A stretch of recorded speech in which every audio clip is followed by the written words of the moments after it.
Billionaire's empire crumbled the moment a maid's 12-year-old daughter dared to speak. Harrison Blackwood, billionaire and self-proclaimed king of Chicago's skyline, smiled as his Japanese guest prepared to sign the contract that would cement his empire. The polished penthouse radiated power, glass walls, Italian rugs, art worth millions. No one noticed the maid's daughter standing quietly in the corner, a faded backpack clutched to her chest. At 12, Abigail Riley was invisible here, just another shadow in her mother's world of silent servitude. But when her eyes fell on the Japanese page of that contract, her blood ran cold. She stepped forward, her voice trembling but clear. "That's not what it says." And in that single moment, the room froze, a $500 million empire teetering on the edge of ruin. Just before we dive in, let us know in the comments where you're watching from today. We love seeing how far these stories reach. And make sure you're subscribed so you don't miss tomorrow's special video. Now let's jump back in. Enjoy the story. A single piece of paper could ruin them all, and only the maid's daughter knew it.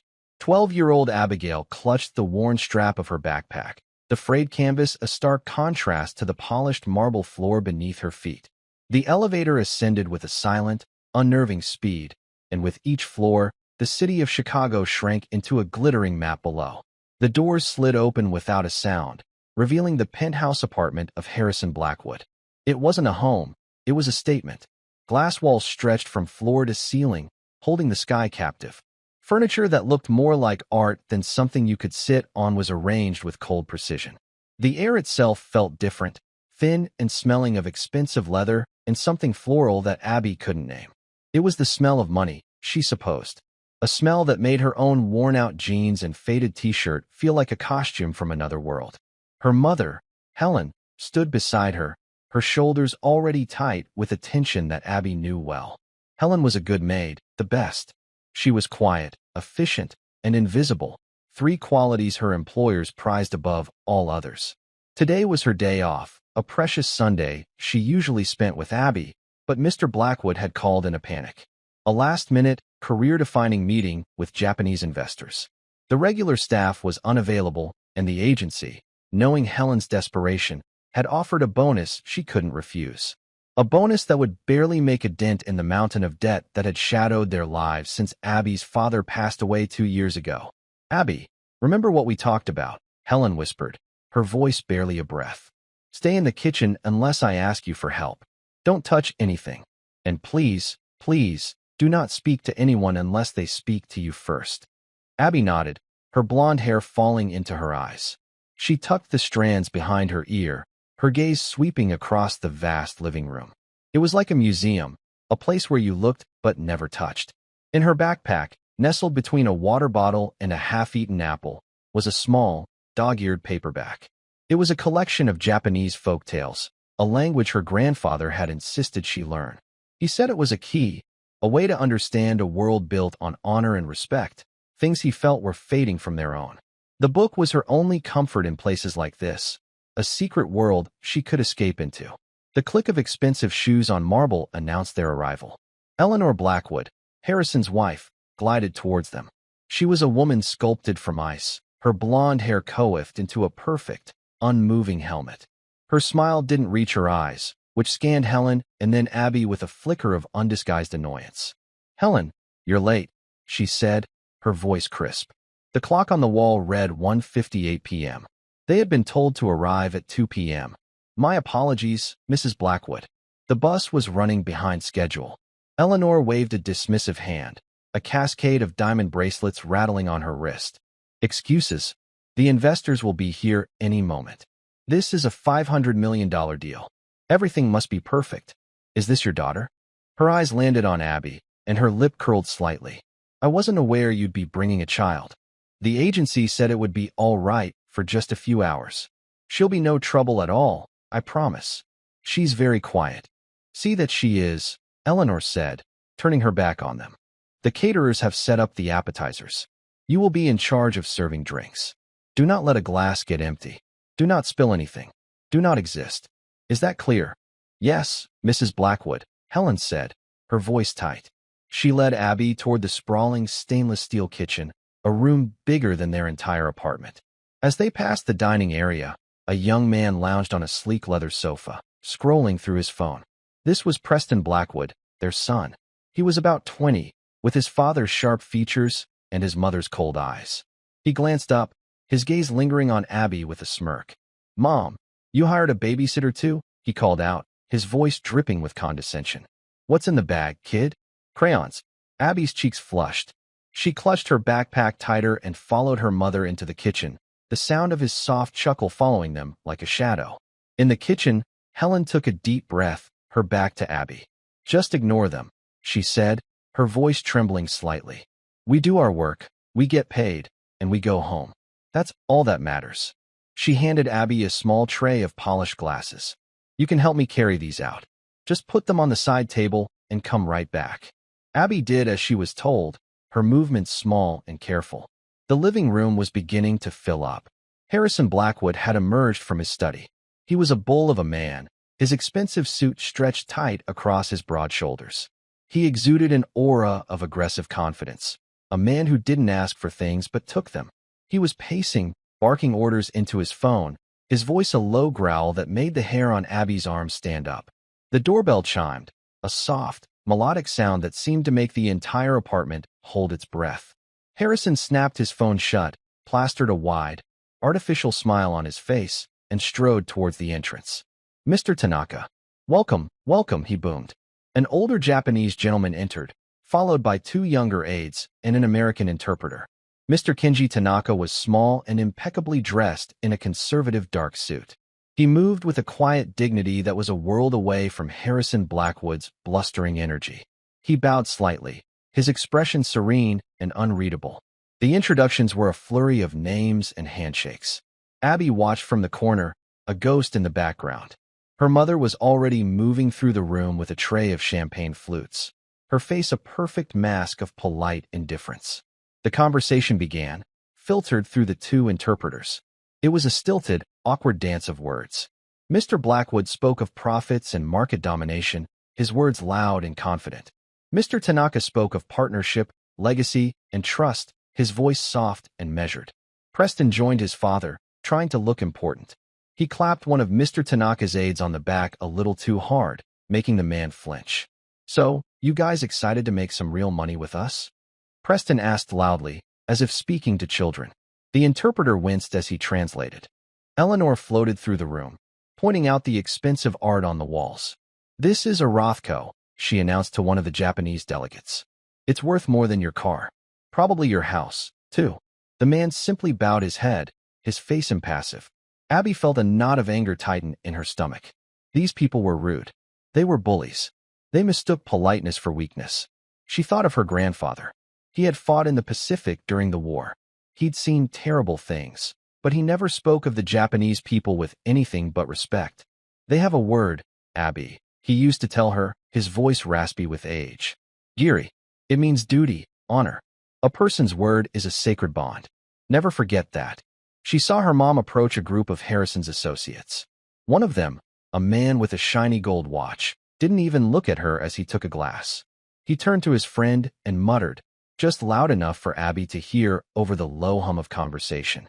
"Can you believe the agency sent someone like her? Look at her shoes. They've seen better days." His friend snickered. "Probably the best $5 she's ever spent."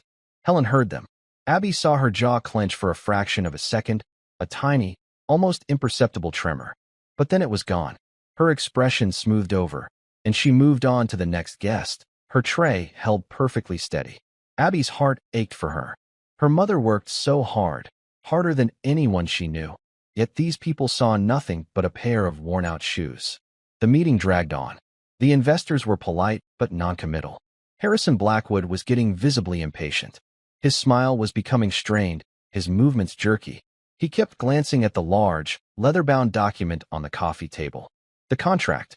"Gentlemen," Harrison finally said, his voice a little too loud. "I think we've talked enough.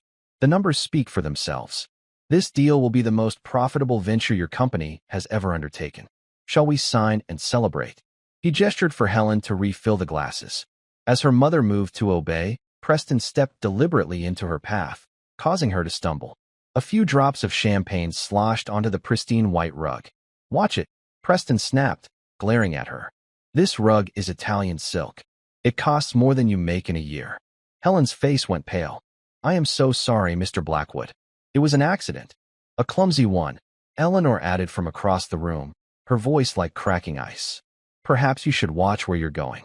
Abby felt her hands curl into fists at her sides. It wasn't an accident. He had done it on purpose. She saw the smirk flicker across Preston's face before he turned away.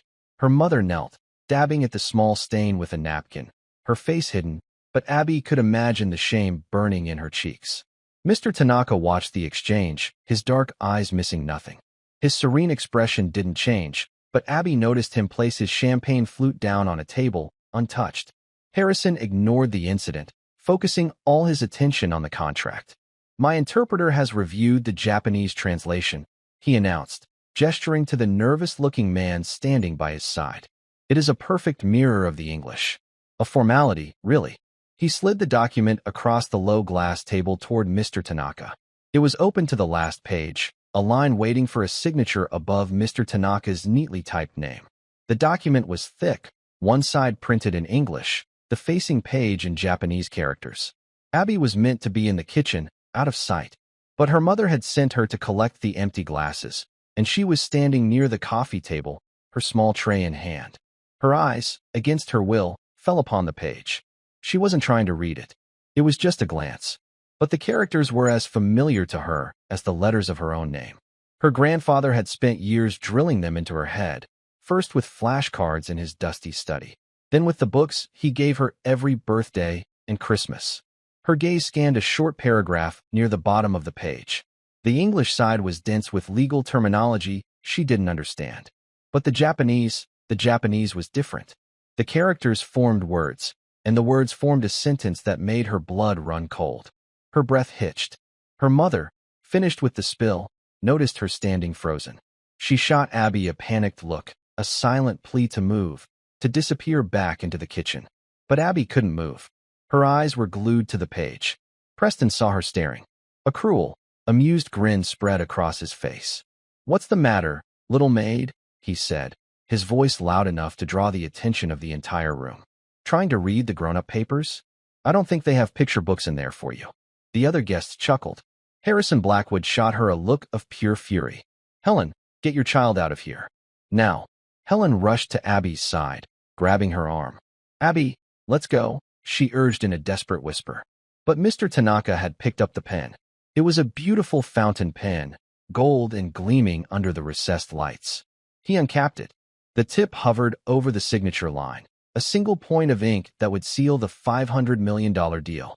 Abby's grandfather's voice echoed in her mind. "Honor, Abby. A person's word is a sacred bond." This wasn't a bond.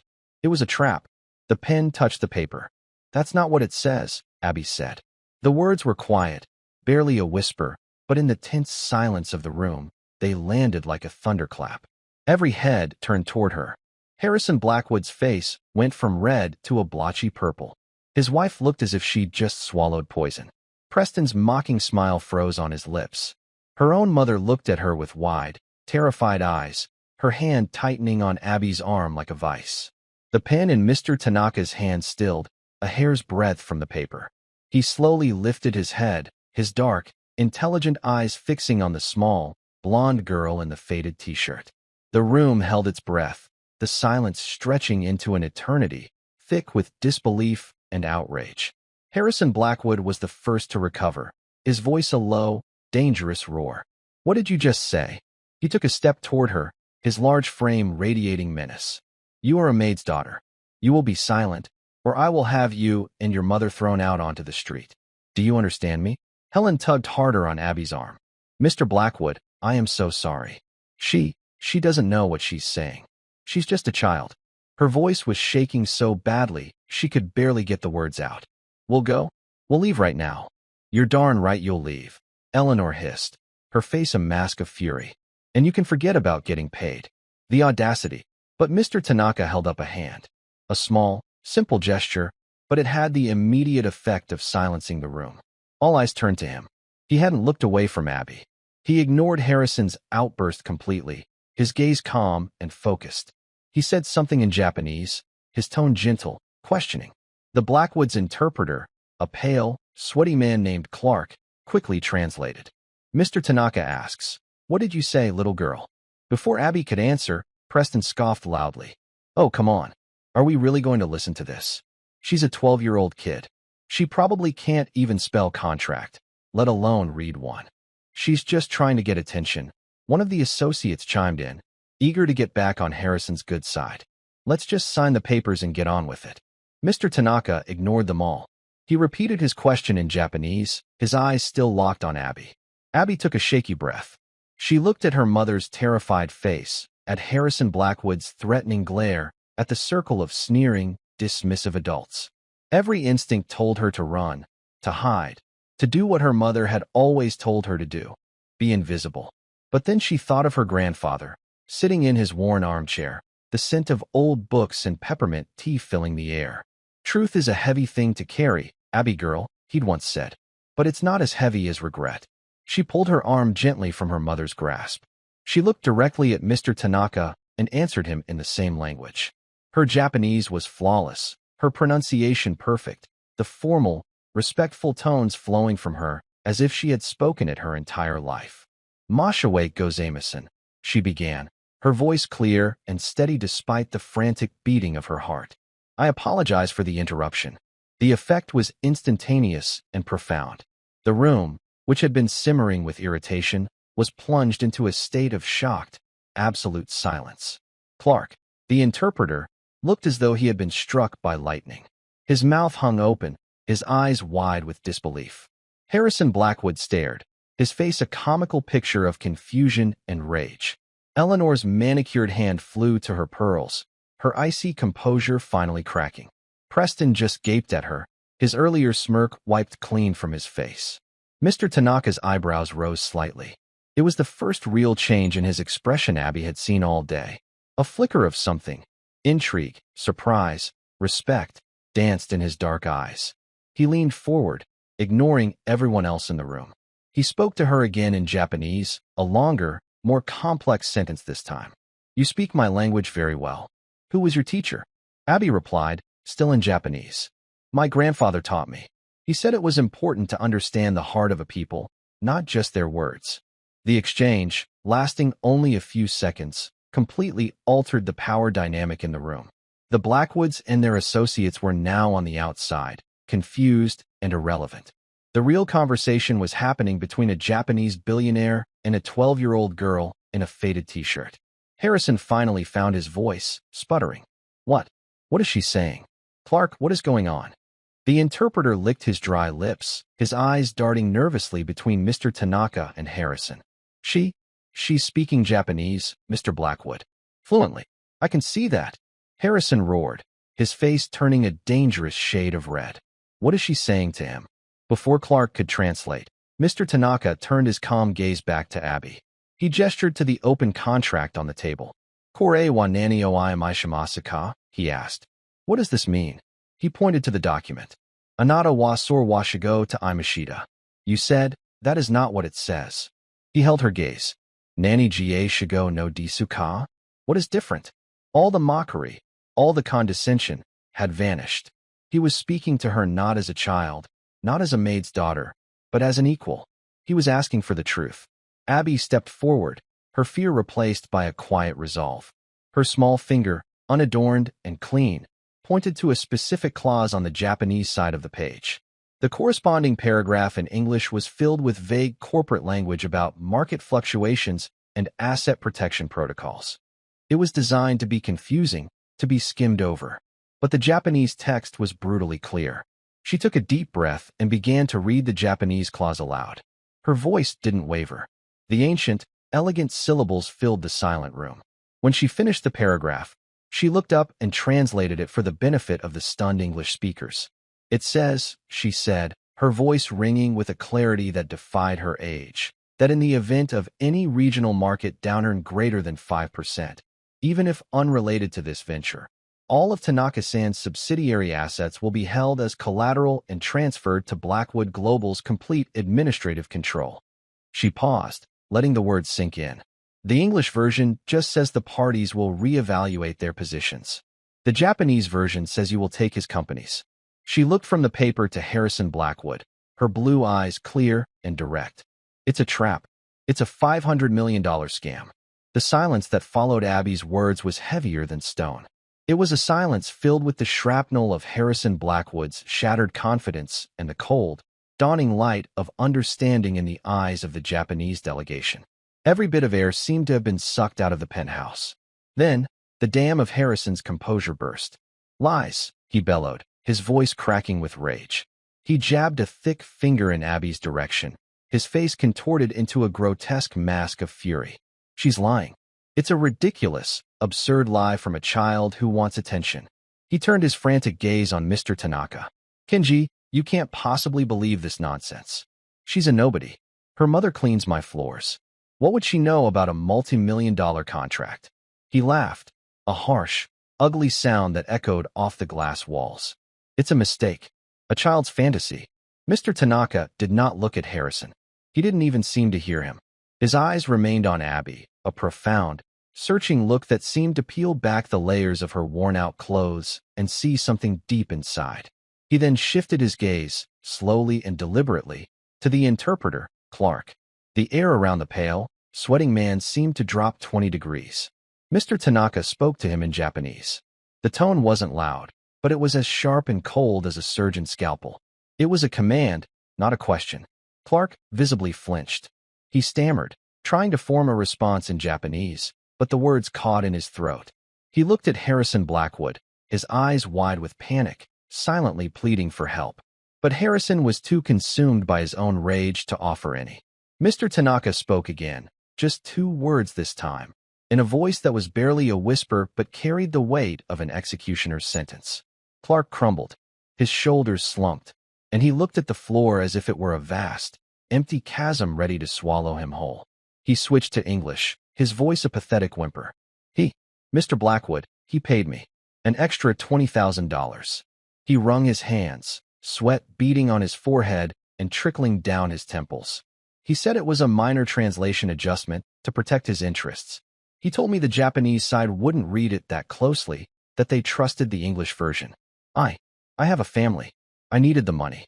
The confession hung in the air, heavy and undeniable. It was the sound of a nail being hammered into Harrison Blackwood's corporate coffin. Harrison looked as if he'd been physically struck. The blood drained from his face, leaving it a pasty, mottled gray. "You sniveling idiot," he shrieked at Clark, his voice rising to a hysterical pitch. "I'll ruin you. You'll never work as an interpreter again. You'll be cleaning toilets." He then spun on Helen, who stood frozen beside her daughter, her face a canvas of pure terror. "And you," he snarled, advancing on her. "You are fired. Get out of my house.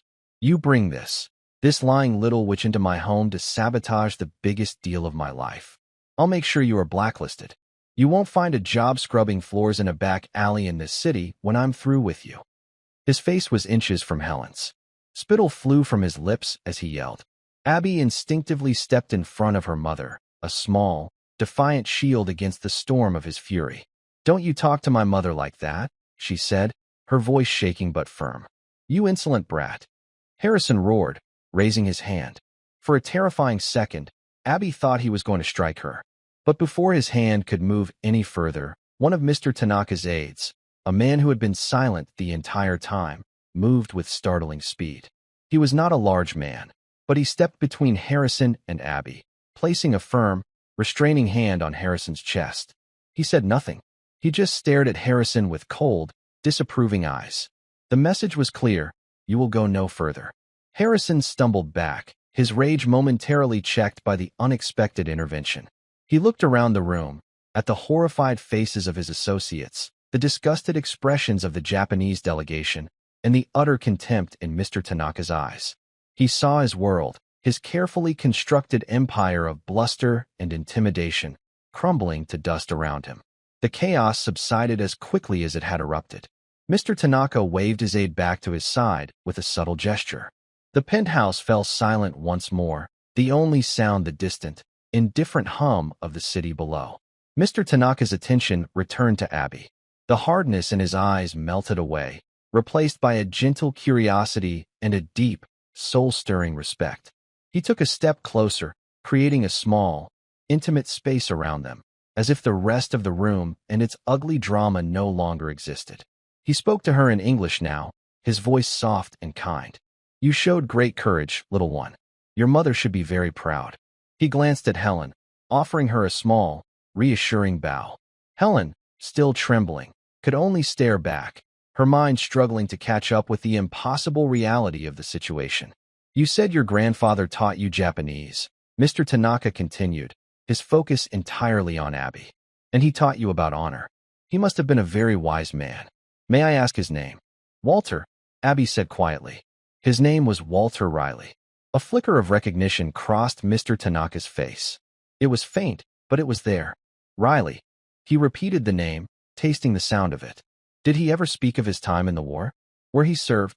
"All the time," Abby said, a small, sad smile touching her lips as she thought of her grandfather, who had passed away just last year. "He was with the 77th Infantry Division. He fought on Okinawa." The air crackled. The name of that bloody, brutal island hung between them. Mr. Tanaka's serene composure finally broke. His eyes widened, and he took a sharp, audible breath.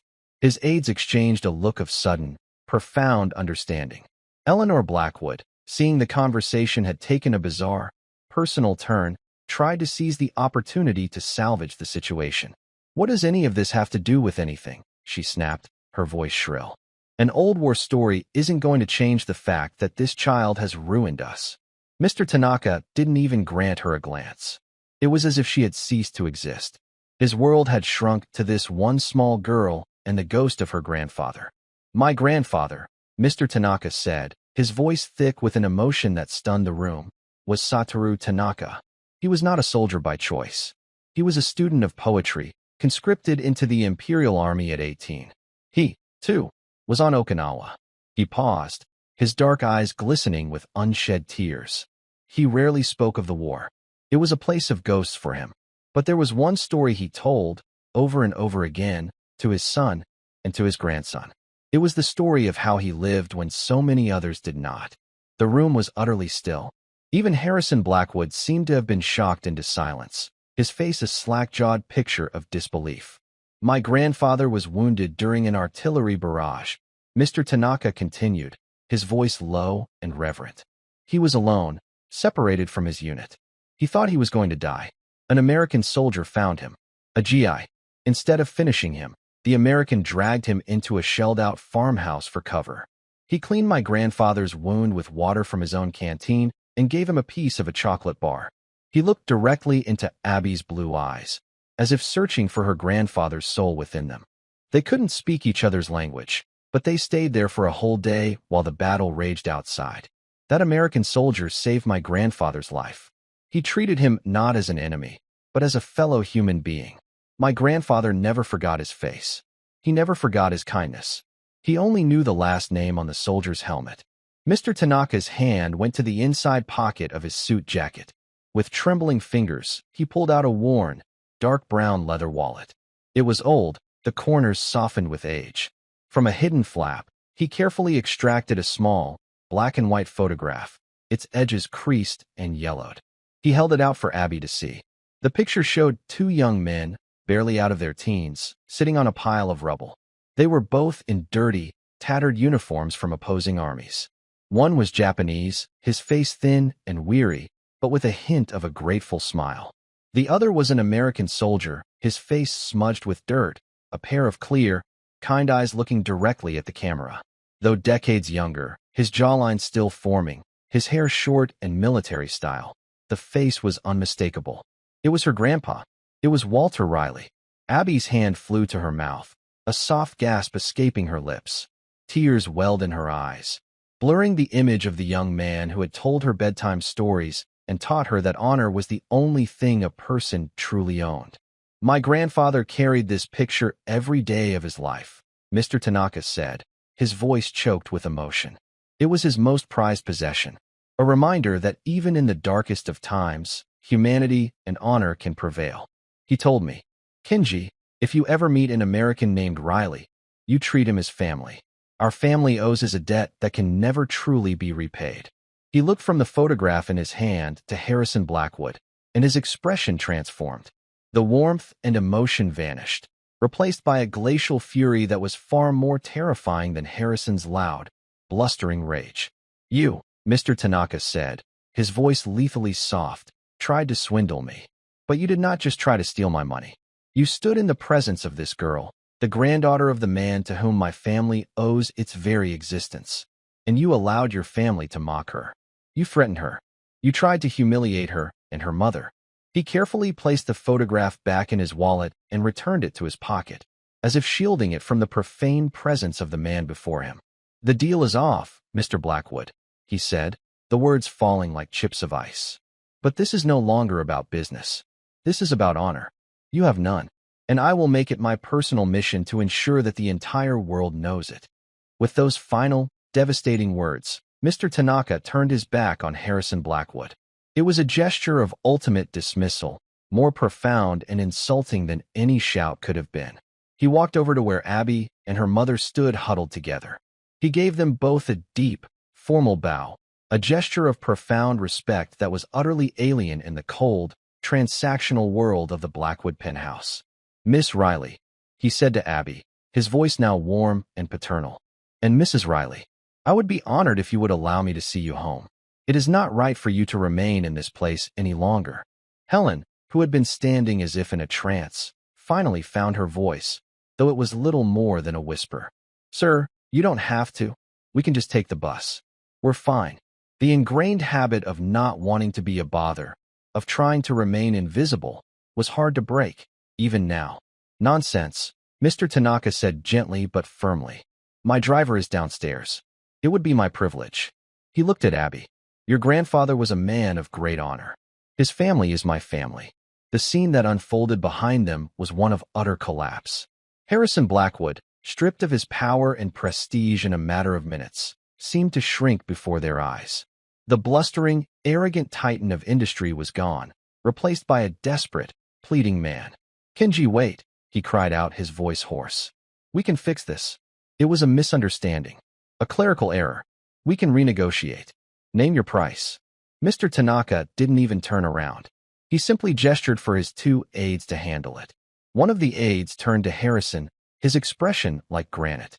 He spoke in crisp, perfect English. "Mr. Blackwood, any further communication will be through our lawyers. I suggest you retain counsel. You will be hearing from us regarding the matter of attempted fraud." He then turned to the other guests, Harrison's so-called friends and associates, who were now trying to discreetly edge their way towards the elevator. "And for all of you who witnessed this, remember what you saw here today. The name Blackwood is now poison." The associates froze, their faces pale. They looked at Harrison not with sympathy, but with the cold calculation of rats deserting a sinking ship. The $500 million deal wasn't just dead. It was about to become a career-ending scandal, and no one wanted to be caught in the blast radius. Eleanor Blackwood, who had built her entire identity on her husband's wealth and power, finally seemed to grasp the enormity of their ruin. The mask of icy superiority shattered, revealing a raw, ugly panic beneath. "Harrison, you fool!" she shrieked, her voice a discordant symphony of rage and fear.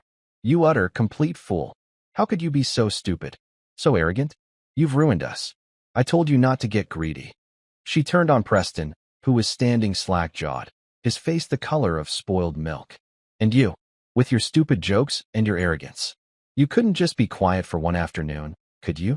You had to provoke the help. Me?" Preston shot back, his voice cracking. "How is this my fault? Dad's the one who cooked the books. I didn't even know what was in the contract." The once powerful Blackwood family was imploding, tearing itself apart in a flurry of accusations and recriminations right in the middle of their glass-walled palace. They had forgotten anyone else was even in the room. Through it all, Abby stood quietly, holding her mother's hand. She watched the family that had looked down on her with such contempt now reduced to a squabbling, pathetic mess. There was no triumph in her heart, no sense of victory, just a profound, aching sadness. They had so much, yet they had nothing. They were prisoners in their own beautiful cage, and the door had just been slammed shut. Mr. Tanaka gently guided Abby and Helen toward the elevator, shielding them from the ugly spectacle. As they waited for the doors to open, he paused and looked back at the interpreter, Clark, who was slumped in a chair, his head in his hands, weeping softly. Mr. Tanaka said something in Japanese to his second aide. The aide nodded, walked over to the disgraced interpreter, and placed a business card on the table beside him. Mr. Tanaka believes that every man deserves a chance to reclaim his honor, the aide said, his voice devoid of emotion. That does not mean there will not be consequences for your actions. But if you tell the truth and cooperate fully, our company may be able to help you find work again. Far from here. Clark looked up, his face streaked with tears, a flicker of disbelief and hope in his red-rimmed eyes. He picked up the card as if it were a holy relic. The elevator doors slid open with a soft chime. As Mr. Tanaka ushered Abby and Helen inside, Abby took one last look back. Harrison was on his knees, begging his former associates not to leave. Eleanor was screaming into her phone, presumably at her own lawyer. And Preston had simply collapsed onto the Italian silk rug, the same one his mother had been so concerned about, staring blankly at the skyline, a lost boy in a ruined kingdom. The doors closed, shutting out the noise and the anger, encasing the three of them in a cocoon of mirrored steel and silence. The descent was as smooth and quiet as the ascent had been. It felt like they were returning from another planet.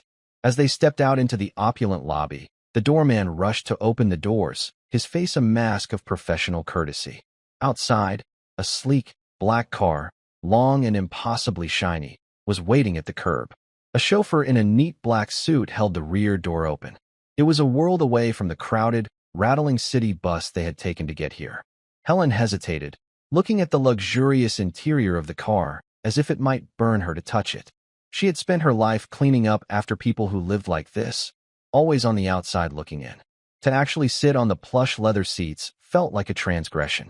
Abby, sensing her mother's hesitation, gave her hand a gentle squeeze. "It's okay, Mom," she whispered. Mr. Tanaka smiled kindly. "Please," he said. Helen took a deep breath and slid into the car. Abby followed, sinking into the soft leather. The seat felt like a cloud. The inside of the car was silent, smelling of new leather and a faint, clean scent she couldn't identify. The city noise was completely gone, replaced by a gentle, humming quiet. Mr. Tanaka got in after them, sitting opposite them on a rear-facing seat. The chauffeur closed the door with a solid, satisfying thud, and the car pulled away from the curb, gliding into the stream of Chicago traffic with effortless grace. For a long time, no one spoke. Helen stared out the window, her expression unreadable, as the towering skyscrapers of downtown gave way to the more familiar, grittier neighborhoods of their side of town. Abby held her grandfather's book of folk tales in her lap. It felt heavier now, as if the stories inside had come to life. Finally, Mr. Tanaka broke the silence. He didn't speak of the Blackwoods, of the contract, or of the colossal financial storm that was about to break over the city. He spoke of her grandfather. "Your grandfather, Walter," he said, his voice soft and reflective. "Did he ever receive the letters?" Abby looked up, confused. "What letters?" "My grandfather, Satoru, tried to find him after the war," Mr. Tanaka explained. "It was difficult. All he had was a name and a division. He wrote letters, sent them to the U.S. Army, to veterans associations. He never received a reply. He worried that your grandfather had not survived the rest of the war." He looked down at his hands. It was his life's greatest regret that he was never able to thank him properly. "He made it home," Abby said quietly. "He was injured, but he made it home. He never talked about receiving any letters. We moved a few times when I was little. Maybe they got lost." It was a simple explanation for a lifetime of silence, a lifetime of unknowing.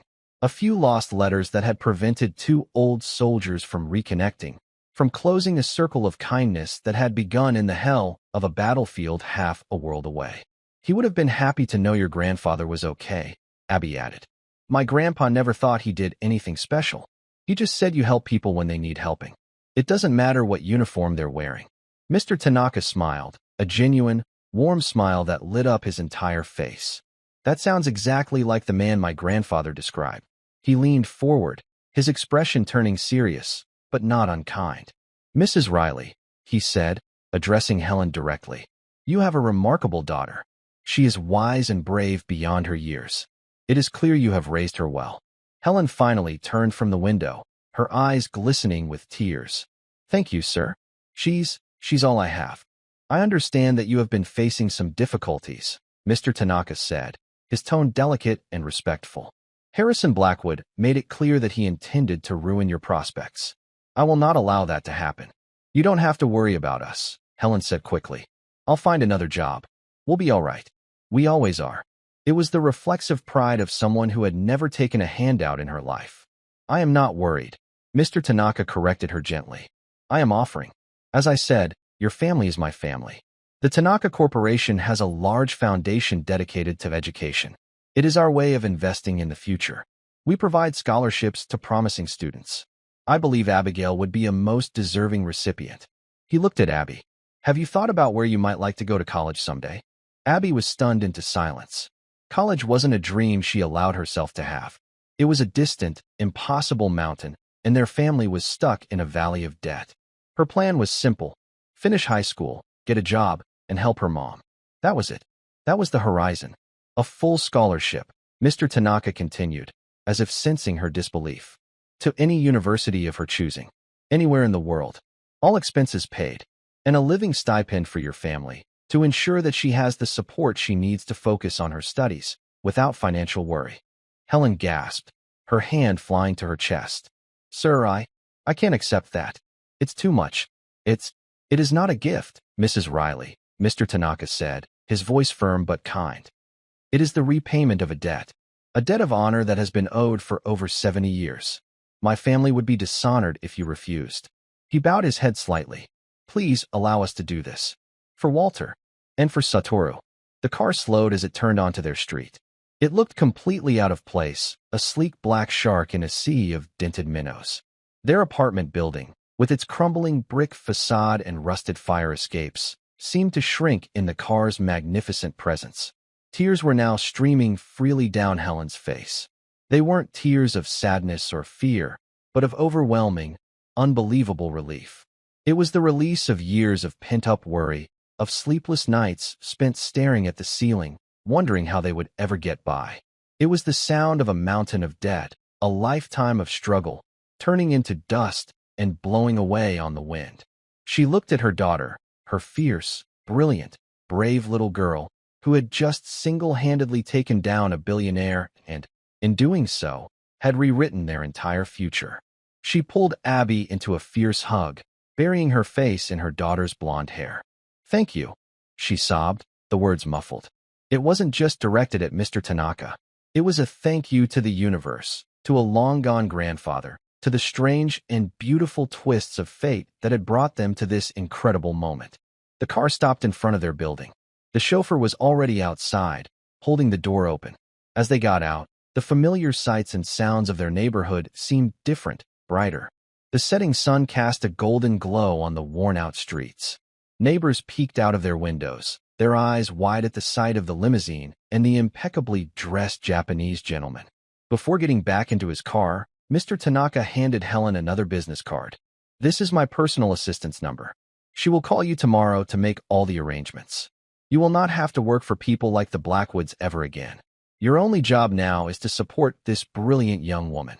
He then knelt, so that he was eye level with Abby. Your grandfather's spirit is strong in you, Abigail Riley, he said, his voice filled with a deep and abiding respect. You have his courage, and you have his honor.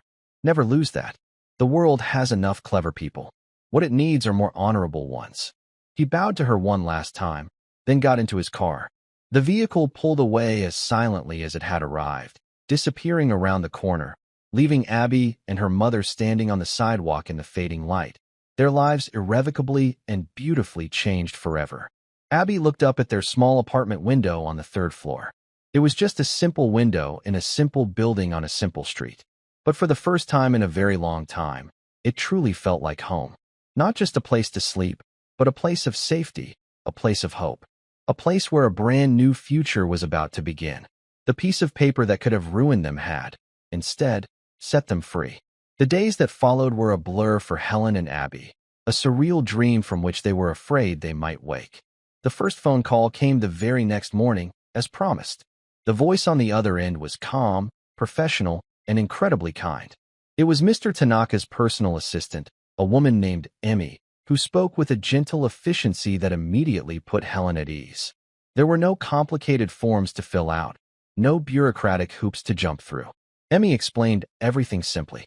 The Tanaka Foundation had already been instructed. A trust was being established in Abby's name for her education. A separate account was being opened for Helen, with enough funds deposited to clear their debts and cover their living expenses for the foreseeable future. Mr. Tanaka's instructions were very clear, Mrs. Riley. Emmy said over the phone. Your only job is to be a mother. Find a new place to live, a safe and comfortable home. Get a new phone number. We will handle the rest. When Helen hung up the phone, she sat in stunned silence for a full minute before bursting into tears. But these were not the tears of despair she was so used to. They were tears of disbelief, of gratitude so immense it was painful. She hugged Abby tightly, the small, cramped kitchen of their old apartment filled with the sound of a new beginning. Meanwhile, a very different story was playing out across the city. The Blackwood Empire, which had seemed so invincible, so solid, was crumbling like a sandcastle in a hurricane. Mr. Tanaka was a man of his word. He did not go to the press with sensational stories. He didn't need to. He was a titan in the world of international finance, a man whose reputation for integrity was legendary. When he quietly withdrew from the $500 million deal, citing a catastrophic breach of ethical conduct, the financial world listened. Rumors began to swirl, quiet whispers at first, then a roar. Whispers of fraud, of a doctored contract. The story was too juicy to stay contained. An ambitious young reporter at the Chicago Financial Times got a tip from one of Harrison's panicked former associates, a man desperate to distance himself from the scandal.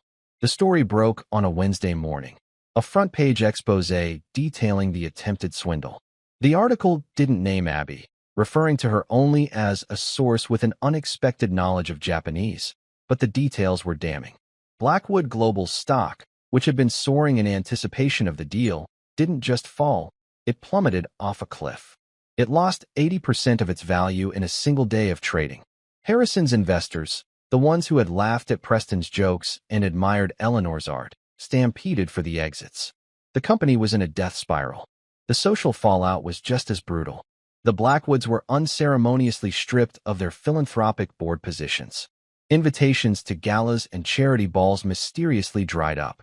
The friends who had once clamored for a weekend on their yacht now crossed the street to avoid them. They were pariahs, their name a synonym for disgrace. They had built their world on a foundation of money and power, and when that was gone, they discovered there was nothing left underneath. Abby and Helen saw none of this firsthand. They were too busy building a new life. Within a week, they had found a new apartment. It wasn't a penthouse in the sky, but to them, it was a palace. It was a modest two-bedroom unit in a clean, quiet building in a safe neighborhood, with a small park across the street. For the first time in years, Abby had her own room, a space that wasn't a curtained-off corner of the living room. It had a window that looked out onto an old oak tree, and the afternoon sun streamed in, making dust motes dance in the air. The first thing they bought for the new apartment was a comfortable armchair. It was a deep, soft chair, upholstered in a warm, blue fabric. They placed it by the window in the living room, next to a small bookshelf. It was for her grandfather, Abby said, a place for his memory to rest. The changes were small at first, but they were profound.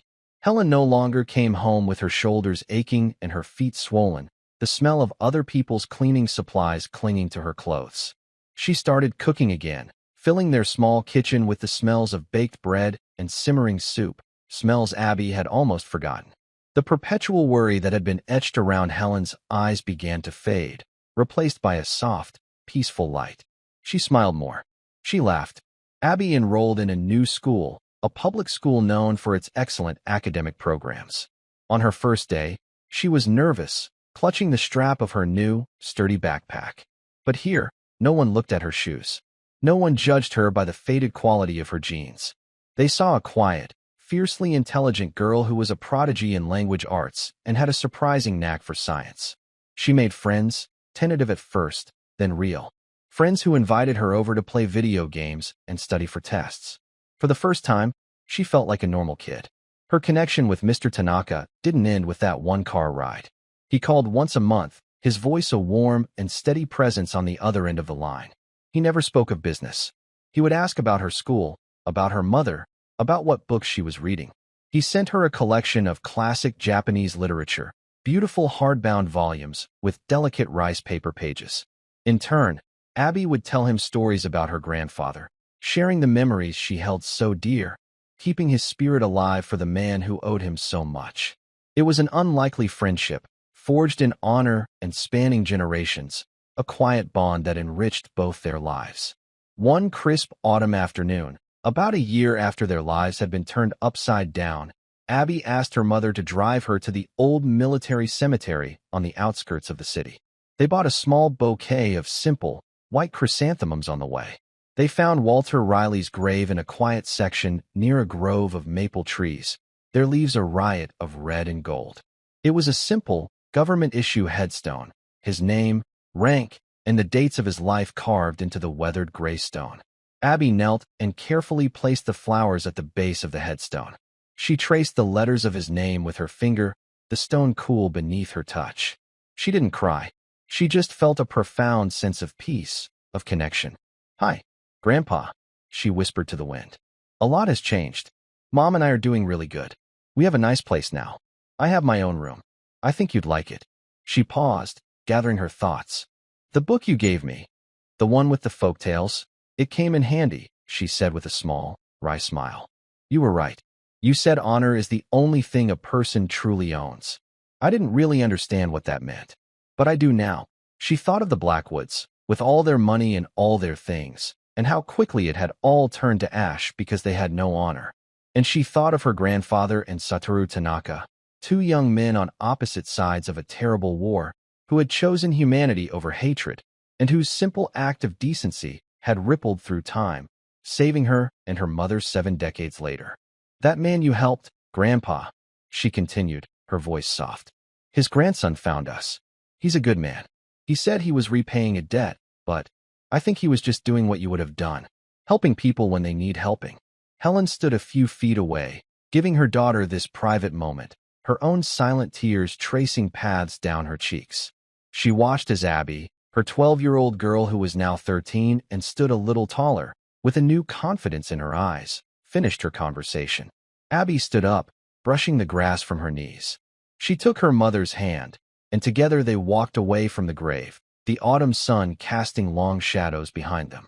She had come to the cemetery to say thank you, but she realized as they left that her grandfather's lessons weren't just in the past. They were in her heart, a moral compass that had guided her through the darkest of rooms and into the light. It was a legacy not of money or of land, but of character, and it was the most valuable inheritance of all.